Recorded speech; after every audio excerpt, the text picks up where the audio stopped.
ಆ ಭಗವದ್ಗೀತೆಯ ಶ್ಲೋಕವನ್ನು ನೀವು ಕೊಟ್ಟಂತ ವಿಶ್ವರೂಪದ ಅರ್ಥವನ್ನು ನಿಮ್ಮ ಮುಂದೆ ಇಟ್ಟಿದ್ದೇವೆ.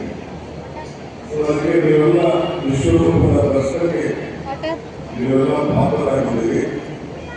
ಸೊ ನಾನು ನಮ್ಗೆ ಹೇಳಲು ಎಲ್ಲ ನೀವು ನನಗೆ ದರ್ಶನ ಮಾಡಲಿಕ್ಕೆ ಅವಕಾಶ ಮಾಡ್ತಿದ್ದೀವಿ. ಅದಕ್ಕೆ ನಾನು ಮೊದಲೇ ಹೇಳಿದ್ದು ನೀವು ಎಲ್ಲ ದೇವರುಗಳನ್ನ ಪ್ರದರ್ಶನ ಮಾಡುವಂತ ಶಕ್ತಿ ಜನರು ನಮ್ಮಿಂದ ನುಗ್ಗು ಬೆನ್ನು ಕೊಡುವಂತ ಜನರಿಗೆ ಸರಿಯಾದ ರೀತಿ ಸೇವೆ ಮಾಡಬೇಕನ್ನೋ ನಿಮ್ಮ ನಮ್ಮೆಲ್ಲರ ಕರ್ತವ್ಯ ಅಂತ ಹೇಳಿ ನೀವು ಕರ್ನಾಟಕದ ಅಂಗಸಿದ್ರು ಪ್ರತಿಯೊಬ್ಬರು ಕೂಡ ಇವತ್ತು ಸಾರ್ವಜನಿಕರ ಬದುಕಿನಲ್ಲಿ ನೀವೆಲ್ಲ ಕೆಲಸ ಮಾಡ್ತಿದ್ದೀರಿ.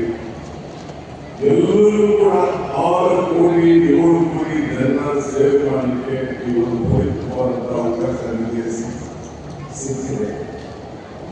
ನಾನು ಮುಖ್ಯಮಂತ್ರಿ ಆದ ತಕ್ಷಣ ನಮ್ಮ ಹಿರಿಯರೆಲ್ಲ ಕೂಡ ಅನೇಕರು ಅವರೇ ಆದ ಶೈಲಿ ಕೆಲಸವನ್ನು ಮಾಡಿಕೊಂಡು ಬಂದಿದ್ದಾರೆ.